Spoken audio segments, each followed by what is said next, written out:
এই কাহিনী শুরু হয় ডিসকভারি শিপের ক্রুদের একটি টপ সিক্রেট মিশনের মাধ্যমে। এই মিশনটি শুধুমাত্র তাদের জীবন নয়, বরং পুরো ফেডারেশনের ভাগ্য নির্ধারণ করতে যাচ্ছিল। কয়েক ঘণ্টা আগে ক্রুর সদস্যরা 1000 বছরের একটি বিশেষ পার্টিতে মেতেছিল।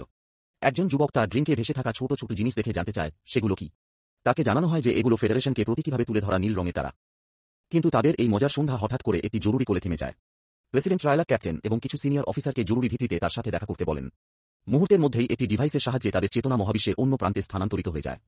সেখানে প্রেসিডেন্ট রায়লাক তাদের জন্য অপেক্ষা করছিলেন। এই মিটিংটি এত গোপন ছিল কারণ জায়গাটি ছিল সম্পূর্ণ নিরাপদ এবং সেখানে কেউ তাদের কথোপকথন শুনতে পারত না। জানা যায় যে স্টারফ্লিট ফেডারেশন একটি 800 বছর পুরনো বৈজ্ঞানিক গবেষণার জাহাজ খুঁজে পেয়েছে। জাহাজটি এই মুহূর্তে বিটা কোয়াড্রেন্টের প্রান্তে রয়েছে। প্রেসিডেন্ট রায়লাক ডাক্তারকেও এই তদন্তে অংশ নিতে বলেন। ক্যাপ্টেন জিজ্ঞাসা করে যে সেই জাহাজে এমন কি আছে, যার উত্তরে ডাক্তার বলেন যে এটি একটি রেড ডাইরেক্টিভ মিশন। এটি ফেডারেশনের সবচেয়ে গোপন এবং সর্বোচ্চ স্তরের মিশন, যা শুনে ক্যাপ্টেন দ্রুত অ্যাকশনে নেমে পড়েন।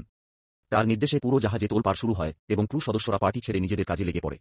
ডেপুটি ক্যাপ্টেন নেভিগেটরকে জাহাজের বর্তমান অবস্থা নিশ্চিত করতে বলেন এবং যোগাযোগের লাইনগুলো প্রস্তুত করা হয়। দ্রুতই একটি রিপোর্ট আসে যে জাহাজের সমস্ত ইঞ্জিন সিস্টেম যাত্রার জন্য সম্পূর্ণ প্রস্তুত। কিন্তু তখনই পর্যবেক্ষক জানতে পারেন যে লক্ষ্যস্থলে আরও একটি স্টারশিপ আগে থেকেই উপস্থিত আছে। যখন সমস্ত অস্ত্র ব্যবস্থা প্রস্তুত হয়, ক্যাপ্টেন এবং ডাক্তার কমান্ড সেন্টারে পৌঁছান। ক্যাপ্টেন সবাইকে জানান যে এটি একটি top secret red directive mission, অর্থাৎ সর্বোচ্চ মাত্রার বিপদ।